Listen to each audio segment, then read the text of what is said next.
Hello student, welcome back to R S Nayak lecturer. मैं आज इस वीडियो में आपको बताऊंगा कि हिंदी पेपर कैसे आप पास कर सकते हैं। ठीक है, एक ऐसा ट्रिक लेकर आया हूं जो आपको हिंदी पेपर में पास करने के लिए हेल्पफुल हो सकती है। तो कई बच्चे ने आर्थिक स्थिति कमज़ोर होने के कारण वो कमाने के लिए गए होंगे, अभी तक उन्होंने कुछ नहीं पढ़ा है, तो हिंदी में कैसे पास करेंगे वो सब। ठीक है, उनके लिए वीडियो काफ़ी ज़्यादा इम्पोर्टेंट होगी।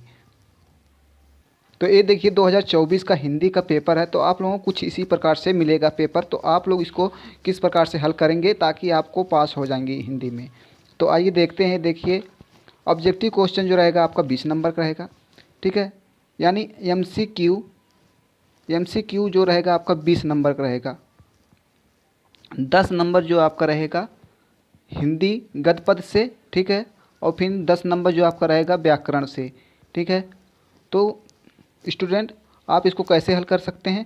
तो हिंदी जो है, जो एमसीक्यू है, अक्सर आप लोगों को हल करना रहेगा, या तो ए रहेगा या तो सी रहेगा, यही दोनों रहेगा। आप लोग देख सकते हैं, प्रूफ में दिखा दे रहा हूँ। देखिए, शुक्ल युग के लेखक हैं। ऑप्शन देखिए इसमें से कौन सा है, बी है। राइट आंसर जो है बी है ना। और फिर दूसरा भी देख लीजिए, गुनाहों का देवता रचना की विधा है, ऑप्शन सी। उसी प्रकार से इसको भी देख लीजिए। ठीक है, ऐसे आपको मिल जाएंगे। ठीक है, अक्सर आपको ए लगाना है और सी लगाना है। आंसर जो आपको ए लगाना है, अक्सर सी लगाना है। उसी प्रकार स्टूडेंट इधर भी देखिए, इधर भी ए है और इधर भी सी है। देखिए, संस्कृत और सभ्यता निबंध के निबंधकार हैं, ऑप्शन नंबर सी हो जाएगा। ठीक है, इसके बाद देखिए ये आपका डी आ गया। मतलब इतने क्वेश्चन के बाद, यानी कि 6 क्वेश्चन पे आने के बाद यहाँ पर डी मिल गया, यानी कि आपका 5 नंबर तो कंप्लीट हो जाएगा, लेकिन छठवां जो आपका डी हो गया। फिर देखिए यहाँ पर 7वां जो क्वेश्चन है, इनका भी देखिए बिहारी सत सही है। ठीक है, और दूसरा भी देखिए दूसरा शतक प्रकाशन वर्ष है, ये भी दूसरा आपका है। प्रगतिवादी युग के कवि हैं, ये भी आपका पहला हो गया। ठीक है, महादेवी वर्मा का देखिए सी हो गया। अब आते हैं स्टूडेंट, जो औरात्मक है प्रश्न, उसको कैसे हल करेंगे आप लोग। तो इस प्रकार से करेंगे हल। ठीक है, औरात्मक प्रश्न देखिए, प्रश्न नंबर 21 है। आप इसको किस प्रकार से हल करेंगे। इसमें 2 दिया रहेगा, 2 में अथवा करके एक आपको करना रहेगा। सबसे पहले हम प्रश्न उत्तर संख्या 21 डाल लेते हैं। चलो यहाँ पर प्रश्न उत्तर संख्या 21 डालते हैं। आप स्केल उठाइए, इसे यहाँ से इसको ऐसे अंडरलाइन करिए। ठीक है, अंडरलाइन कर लीजिए। अब इसके बाद क्या करना है आपको, यहाँ पर लिखना है प्रश्न उत्तर संख्या। ऐसे मान लीजिए मैं लिख दे रहा हूँ प्रश्न उत्तर संख्या। प्रश्न उत्तर संख्या हो गया 21। 21 है तो का करने जा रहा हूँ, तो का लिख देंगे। ठीक है, नहीं तो आप यहाँ का लिख दीजिए, का और बेहतर रहेगा, यहाँ पर सामने रहेगा। तो अब यहाँ पर संकेत डालिए, संकेत।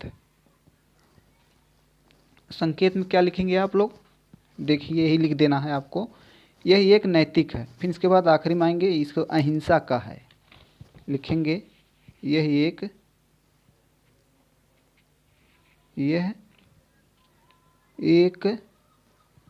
नैतिक है।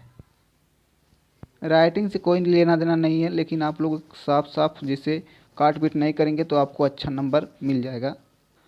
अहिंसा का है।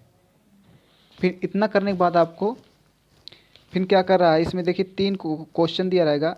पहला है उपयुक्त गद्यांश का संदर्भ लिखिए, दूसरा है मानव मात्र के वर्तमान में क्या आवश्यक होगा, और जो तीसरा है गद्यांश के रेखांकित अंश की व्याख्या कीजिए।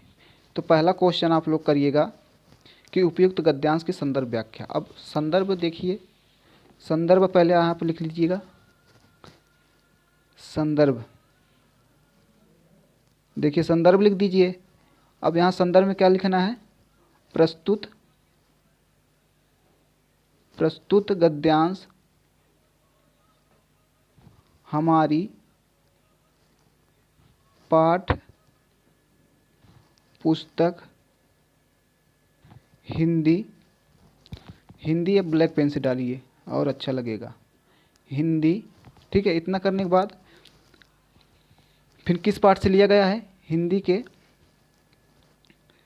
इतना आप डाल दिए, हिंदी के नैतिक दिया है, नैतिक ही लिख दीजिए, नैतिक, नैतिक। उस तरह तो इस पाठ का नाम है भारतीय संस्कृत, लेकिन मुझे नहीं आ रहा तो मैं नैतिक लिख दूंगा। नैतिक पाठ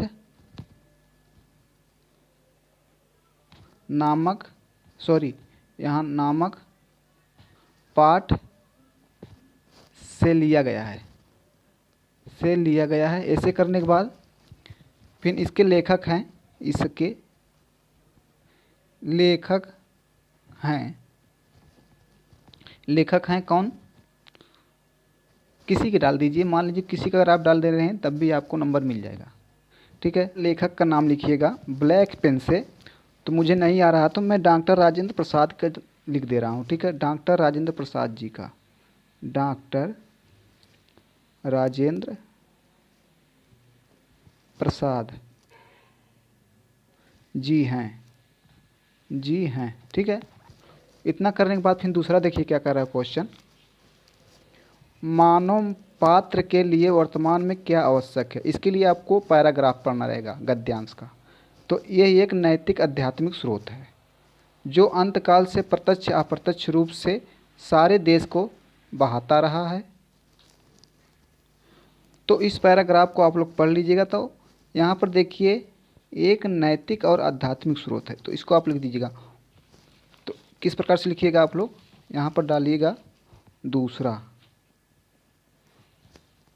दूसरा करने के बाद आपको क्या करना है, लिखना है मानव, सॉरी यहाँ मानव पात्र के लिए वर्तमान में नैतिक और आध्यात्मिक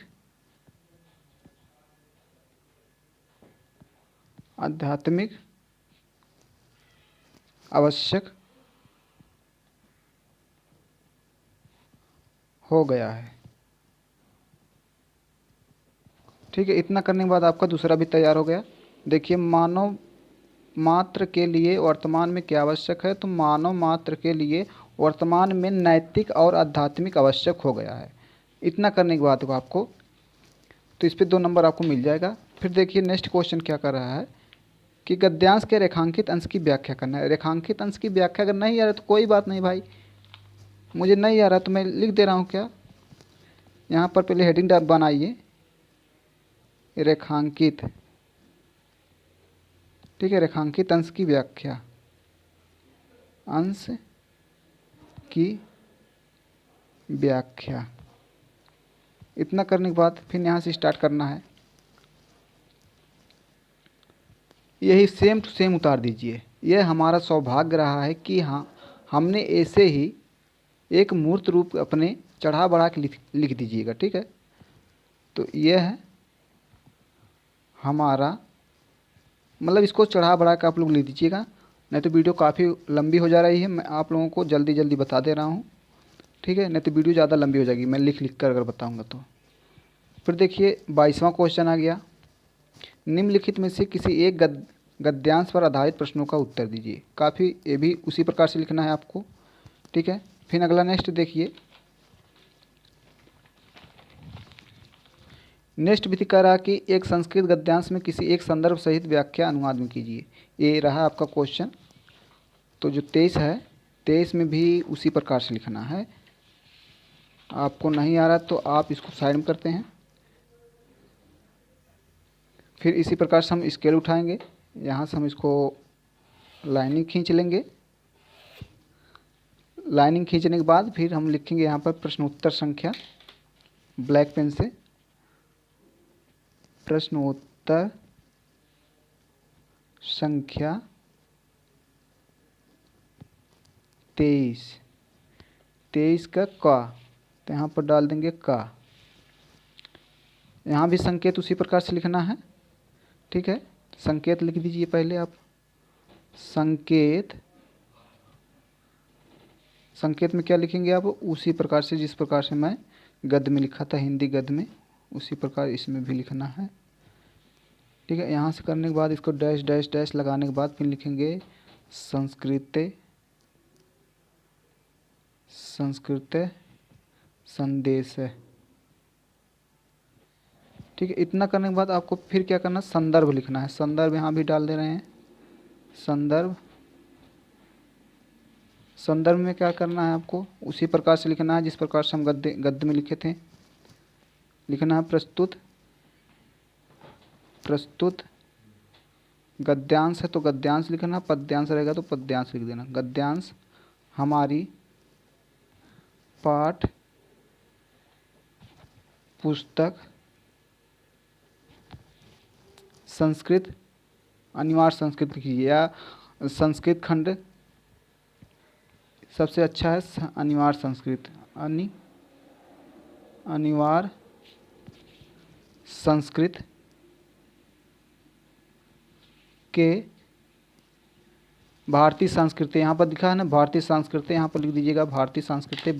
ब्लैक पेन से उठाइए, आप लिख दीजिएगा भारतीय संस्कृति, संस्कृत नामक पाठ से, नामक पाठ से, पाठ से लिया गया है। ठीक है, ये आपका संदर्भ हो गया। अनुवाद करने के लिए आपको हिंदी में किस प्रकार से करना है, एक ट्रिक देखिए आप लोग।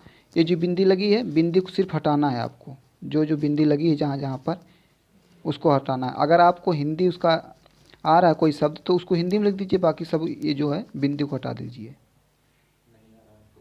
ठीक है, अगर नहीं आ रहा है तो आप उसको बिंदी हटा दीजिए, बिल्कुल एकदम एकदम आसान हो जाएगा हिंदी अनुवाद।